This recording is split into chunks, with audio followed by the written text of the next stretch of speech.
Hello. Okay. What's your name? How old are you, Jake? How old are you? How are you? You're good. Can you tell me where do you live? How do you go to school? You go to school by motorbike. Okay, so first, Jake, I have you two pictures. We will going to talk about this picture first, and then you will describe this picture. Okay? Are you ready? Okay, now Jake, let's start with the first picture.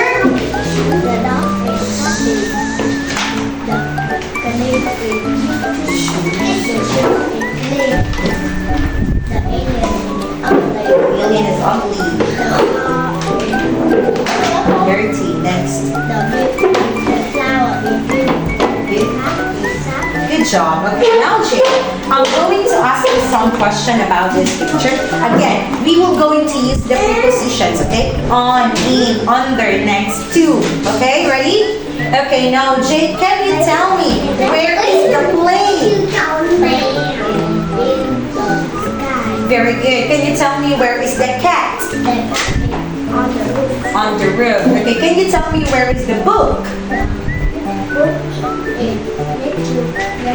Okay, very good. Now next, Teacher G will going to ask you what are they doing or what is father wearing, okay? Now first, Jake, what is the dog eating? Very good. What is father wearing? Very good. What is mom doing? Is pointing. Very good. What is grandpa doing? Sleeping. Where is the bag? Under the. Very good. Goodbye.